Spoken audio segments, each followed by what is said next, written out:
पाठ 4 सुंदर लड़की। समुद्र के किनारे एक गांव था। उसमें एक कलाकार रहता था। वह दिन भर समुद्र की लहरों में खेलता रहता, जाल डालता और सीपियां बटोरता। रंग बिरंगी कोड़ियां, नाना रूप के सुंदर सुंदर पंख, तरह तरह के पत्थर, न जाने क्या क्या समुद्र जाल में भर देता। उनसे वह तरह तरह के खिलौने, तरह तरह की मालाएं तैयार करता और पास के बड़े नगर में बेच देता। उसका एक बेटा था, हर्ष नाम था उसका। उम्र अभी 11 वर्ष भी नहीं थी, पर समुद्र की लहरों में ऐसा घुस जाता जैसे तालाब में बतख। एक बार ऐसा हुआ कि कलाकार के रिश्तेदार का मित्र कुछ दिन के लिए वहां छुट्टी मनाने आया। उसके साथ उसकी बेटी मंजरी भी थी। होगी कोई 9-10 वर्ष की, पर थी बहुत सुंदर, बिल्कुल गुड़िया जैसी। हर्ष बड़े गर्व के साथ उसका हाथ पकड़कर उसे लहरों के पास ले जाता। एक दिन मंजरी ने चिल्लाकर कहा, तुम्हें डर नहीं लगता? हर्ष ने जवाब दिया, डर क्यों लगेगा, लहरें तो हमारे साथ खेलने आती हैं। और तभी एक बहुत बड़ी लहर दौड़ती हुई हर्ष की ओर आई, जैसे उसे निगल जाएगी। मंजरी चीख उठी, पर हर्ष तो उछलकर लहर पर सवार हो गया और किनारे पर आ गया। मंजरी डरती थी, पर मन ही मन यह चाहती थी कि वह भी समुद्र की लहरों पर तैर सके। उसे यह तब और भी जरूरी लगता था जब वह वहां की दूसरी लड़कियों को ऐसा करते देखती, विशेषकर कनक को, जो हर्ष के हाथ में हाथ डालकर तूफानी लहरों पर दूर तक निकल जाती। वह बेचारी थी बड़ी गरीब।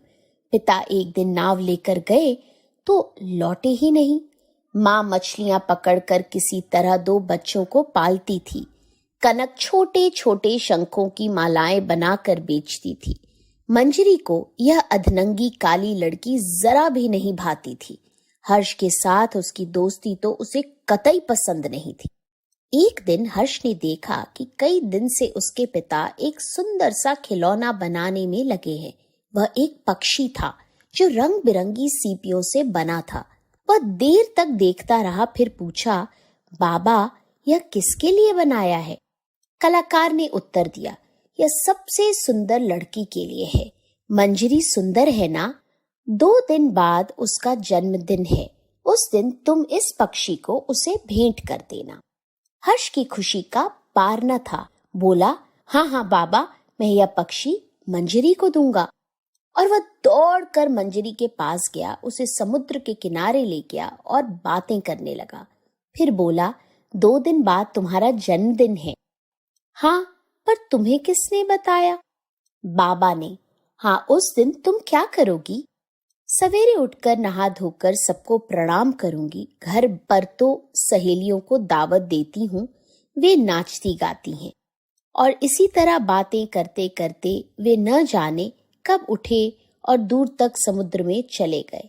सामने एक छोटी सी चट्टान थी।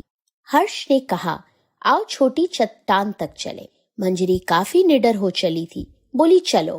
तभी हर्ष ने देखा कनक बड़ी चट्टान पर बैठी है। कनक ने चिल्लाकर कहा, हर्ष यहाँ आ जाओ। हर्ष ने जवाब दिया, मंजरी वहां नहीं आ सकती, तुम ही इधर आ जाओ। अब मंजरी ने भी कनक को देखा। इसे ईर्ष्या हुई। वह वहां क्यों नहीं जा सकती? वह क्या उससे कमजोर है? वह यह सोच ही रही थी कि उसे एक बहुत सुंदर शंख दिखाई दिया। मंजरी अनजाने ही उस ओर बढ़ी। तभी एक बड़ी लहर ने उसके पैर उखाड़ दिए और वह बड़ी चट्टान की दिशा में लुढ़क गई। उसके मुंह में खारा पानी भर गया। उसे होश नहीं आया। यह सब आनन फानन में हो गया। हर्ष ने देखा और चिल्लाता हुआ वह उधर बढ़ा, पर तभी एक और लहर आई और उसने उसे मंजरी से दूर कर दिया। अब निश्चित था कि मंजरी बड़ी चट्टान से टकरा जाएगी, परंतु उसी क्षण कनक उस कुद्ध लहर और मंजरी के बीच कूदी और उसे हाथों में थाम लिया। दूसरे ही क्षण तीनों छोटी चट्टान पर थे। हर्ष और कनक ने मिलकर मंजरी को लिटाया, छाती मली, पानी बाहर निकल गया।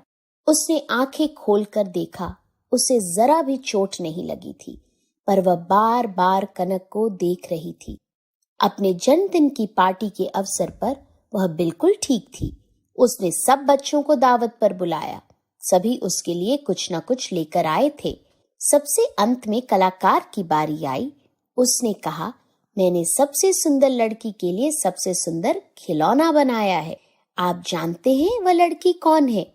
वह है मंजरी। सबने खुशी से तालियां बजाई। हर्ष अपनी जगह से उठा और बड़े प्यार से वह सुंदर खिलौना उसने मंजरी के हाथ में थमा दिया। मंजरी बार बार उस खिलौने को देखती और खुश होती।